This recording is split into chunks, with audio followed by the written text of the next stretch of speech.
about 4 reasons that APC may lose and PDP may return. I'm sorry, I'm not here to disappoint anybody. I'm just here to give the true state of things. I'm just here to give you true information. So just get set. Let me just wait like 30 seconds for people to come on, and then we can make it as interactive as possible. Don't forget, our WhatsApp number is on the screen for those of you who are looking for it. Now, this is just a moment. 30 seconds, I'll be back. So we start. I'll make sure you people don't ever do any work again. No nonsense. Since I gave you money. Huh? Hey, who is this one, Jare? Hello, Chris, already. A long time. It has been 3 days. Oh, yeah, I just came to lock up one property here that I told some nonsense people to develop. They didn't do anything. That's why I need some. In fact, I just met some new people now. You're coming home. Why? Oh, you are right, you are very correct. You two, have you not heard of Abe Homes? The developers of Quantum Bricks Estate. Phase 2 in Lakowe, beachfront side like this. They are the owners of the #1 first ever green grid estate ever in Nigeria. Yes. Of course, I know your taste. That's why I'm telling you to. Me too, I'm going, hey. Yes, now, I know you like. That's why I'm telling you. This one is smart, homemade, ready. In fact, everything you want is in the estate. Yes. They have CCTV camera. They have swimming pool. They have fire hydrants everywhere in the estate. In fact, the building is, if you see the block that they used to make it, very strong and durable. In fact, everything you want to know about the estate, look at it. Look at it.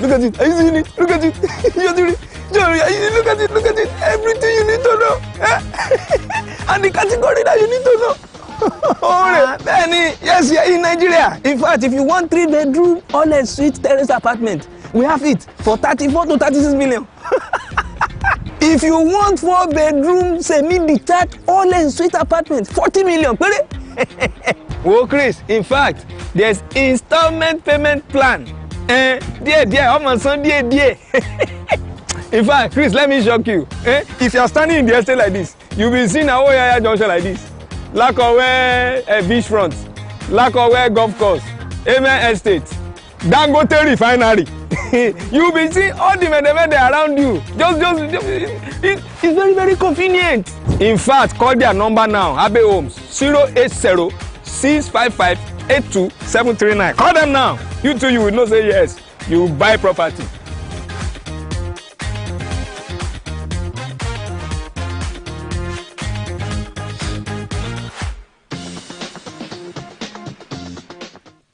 All right, welcome back. So let me quickly give a caveat here. I'm not advertising PDP, far from it, and God forbid.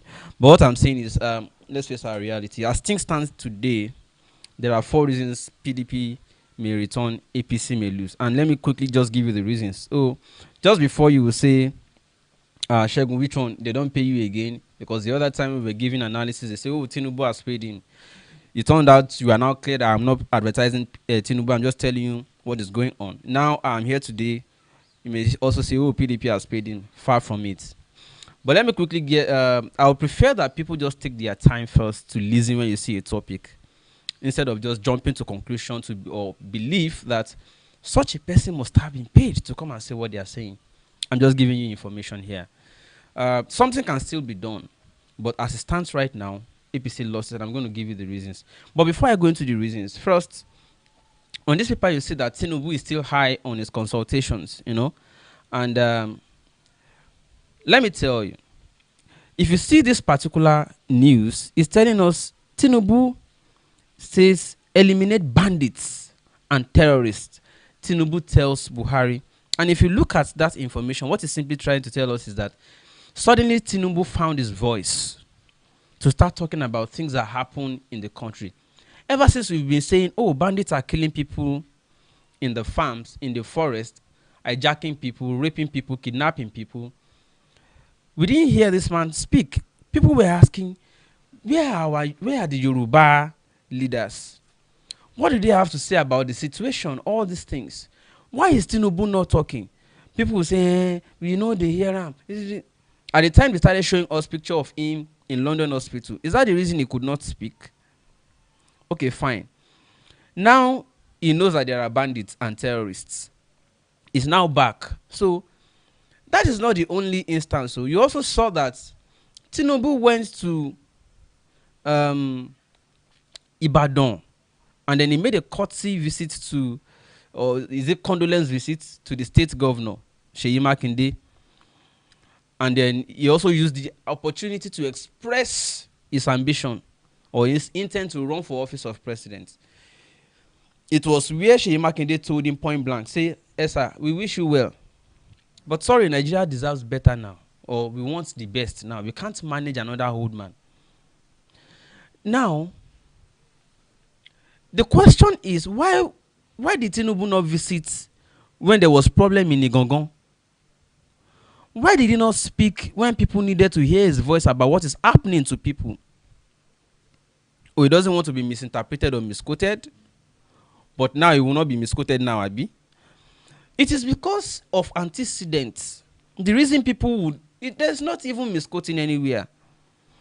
Something is very clear, that the set of people who are carrying out a particular heinous act are already known. And when you see somebody comes out to say, where are the... No, it simply shows that you are not interested in letting people get justice.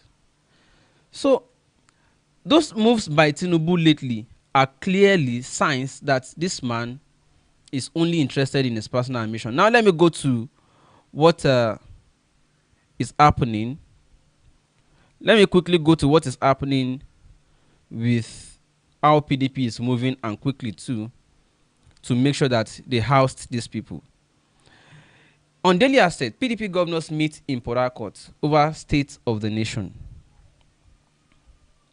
You can see the move going on there. Flush them out. It's in top gear. You know, Seyi Makinde already told Tinubu point blank, say, Baba, sorry you, you know they go anywhere. And the plan is serious, that they really want to make sure that this man does not get there. And it's not just about him, it's also about the country. So if they are working against Tinubu, they are working against APC. And it is not only PDP, it's the masses of people who are tired. If Tinubu puts somebody there, it is clear that it is not the person that is really acting. Yes, somebody will be governor and will not be governor. We have seen it in the places where he has installed people. Some of them that remained with him are the ones that they don't have any option than to remain with him because they wanted second term. Even Ambode was kicked out or flushed out at the end of the day. He fell out with him. Ambode fell out with Tinubu. Fashola also had a fallout. Moise Banire fallout. A lot of people who worked with Tinubu always had fallout. Because he will put them there, but they will not be governors. So that is why a lot of people also feel if APC returns,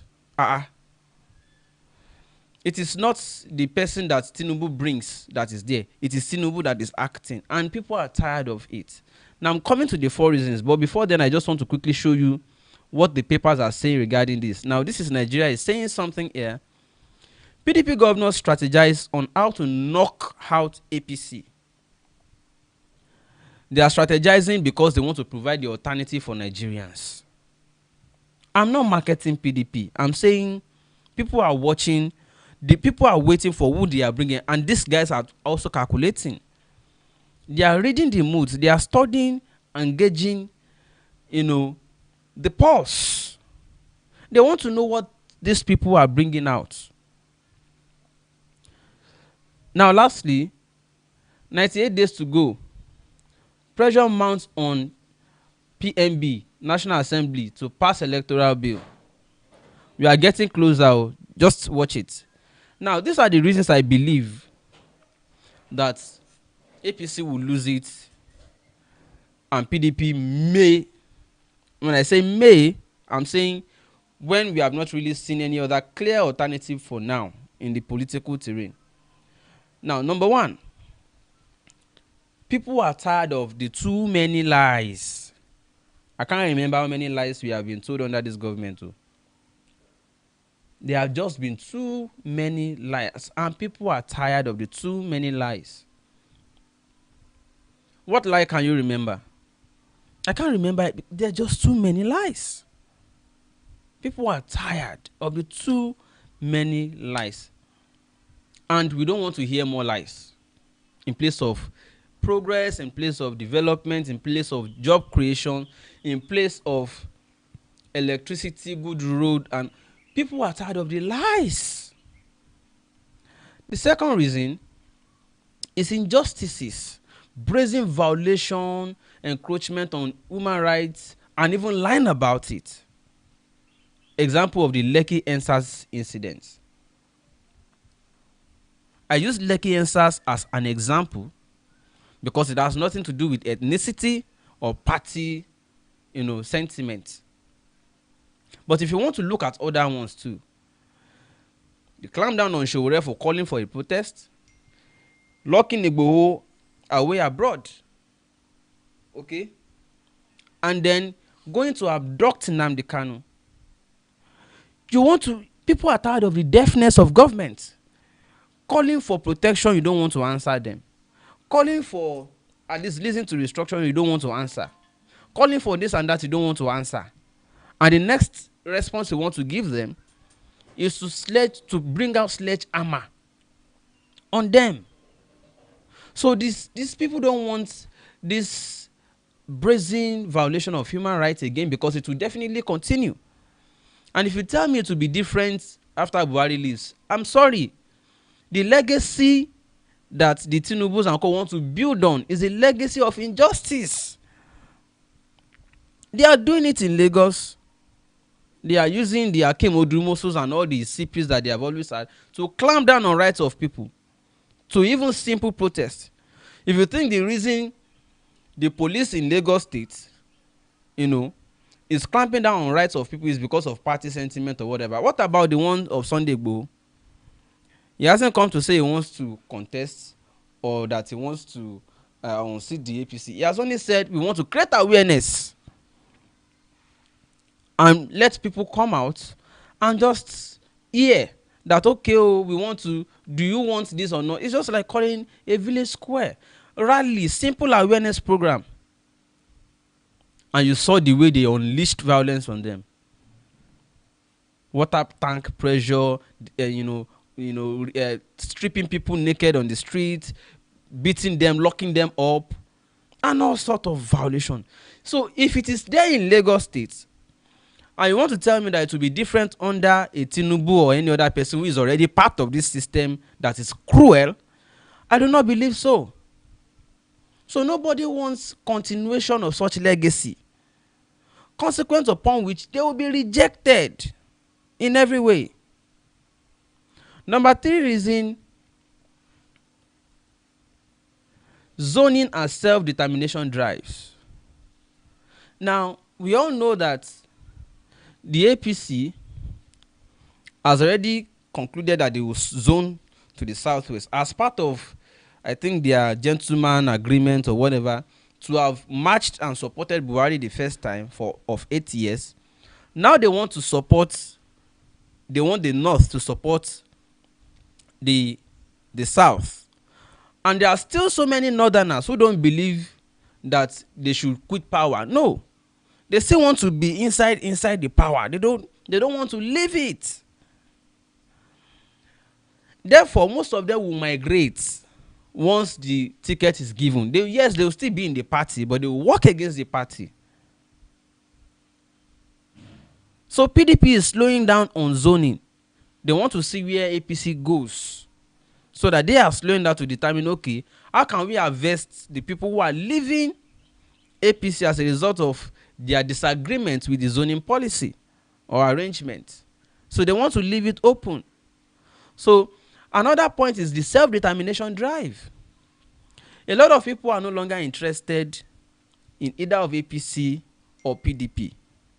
However, they still want a situation where, rather than choose between two devils, why not just put all our efforts on everybody having their own nation, instead of zoning rather than zone back to north or zone to another one, why not let everybody govern themselves? So that's why I said another reason is zoning and self-determination drive. Another reason that this will affect the ruling party. And the last reason I'm going to state is clearly the reason why, if APC is leaving, it might be PDP. And before I do that one, I want to quickly remind you, because I must mention these cases, please. Some of you remember I've been talking about these urgent cases. Bukumi lost her pregnancy during the NSAS. She was locked up, tear gas, beaten to pulp, beaten to coma, came back and found that she has lost her pregnancy and her system, and she doesn't have money to go for proper medical care. This is a Wema bank account you see below the screen. 0239848693 Yaya Bidemi. That is the sister's account number.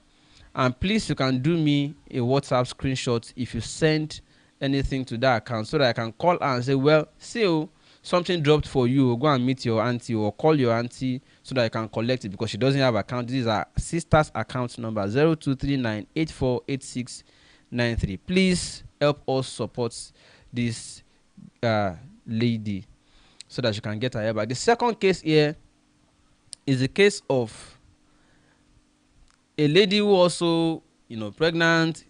The lover, left her because she also lost her business. Her business is not doing fine again.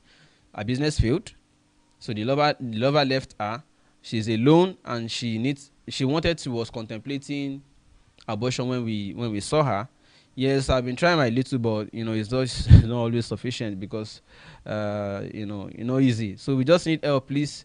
The reason that I won't give account number of her directly is that I want to be sure I monitor, because these people, she may still collect the money and stop picking our calls, and then go and still do what she wants to do. So I want to monitor, registering at antenatal, monitor until delivery, and I'll give you the news by God's grace. And then post delivery, we'll also give you updates.